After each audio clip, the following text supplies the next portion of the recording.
Until about 40 years ago, the Clyde Valley produced tomatoes for the whole of Scotland and the north of England.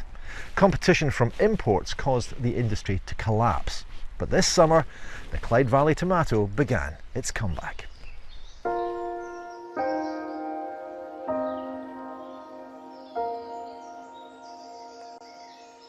The Clyde Valley was once Scotland's leading commercial fruit producing area.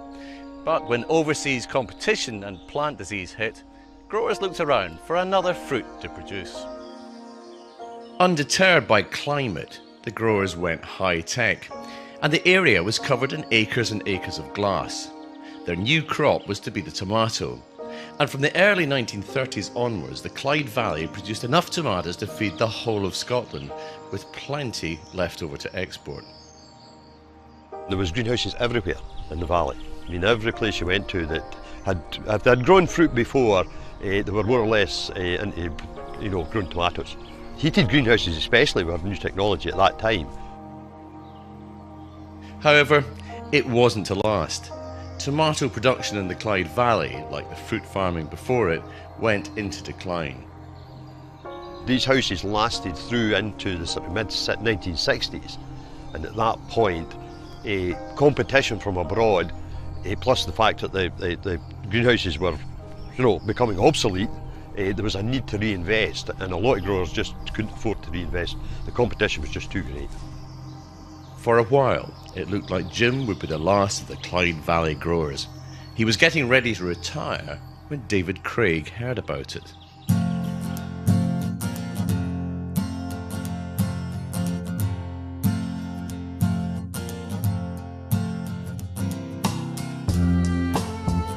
It really happened by chance. I got introduced to Jim through somebody else, and then I just instantly had that click and thought, yeah, I quite fancy doing that. It took us about 8 months to do the business planning process, and then we really started in here last November. I'm fascinated by the vines. They're huge, long vines. How long is it taking to grow to that stage? These plants were planted in February, and initially we grew them right up to the wire, so about 3 metres tall. And then we've trained the plants round in a circle as the seasons progressed. And that's been a huge learning curve for us, this process of twisting, leafing and layering the plants to make sure that we're getting the most amount of tomatoes out of each vine as we can. We sell to a number of different places. Farmers markets is a key one for us. We've got lots of independent food stores, and then we travel quite far afield to places like the House of Brewer, Dobie's Garden Centres, and we were selling throughout England as well. So tell me a bit about the tomatoes themselves. What makes them special? The biggest thing that makes them different is the freshness. So we're managing to get the product to the consumer within hours of being picked. And we're also growing interesting varieties. So we've got 15 different varieties, and we've really gone away from the classic round tomato and just concentrated on more unusual specialist varieties. So you can see from that the public taste in tomatoes has clearly changed. What's brought that about?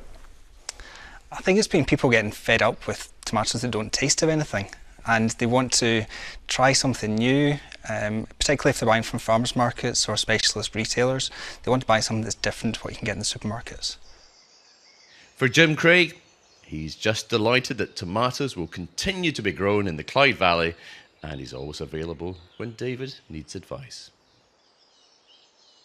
Well, as I say, I've been trying my best to guide them along at the moment. It's difficult to try and pour all this knowledge straight on the top of somebody, and get them to absorb it all. Hopefully by the next season that they'll be more able to do their own thing.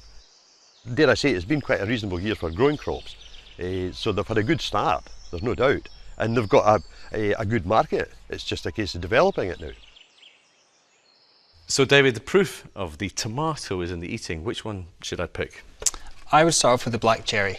It's quite an unusual flavour. And why should I start the tasting with this one? Ooh, it's nice inside. Well, this is one of our most popular tomatoes at markets, and it's quite unusual. We think it's got a kind of savoury, almost peppery flavour to it. Do you know, the freshness immediately jumps up at you. That sugar-acid balance is just delicious, but it tastes like a tomato. It does. Quite intense. Hooray! We've got a tomato that tastes like tomato, because I think we've forgotten.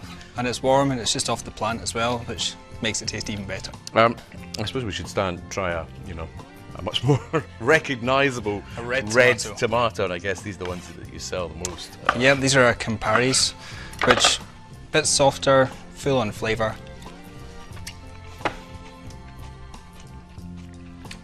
Wow. When I was a wee boy growing up, tomatoes came from the Clyde Valley.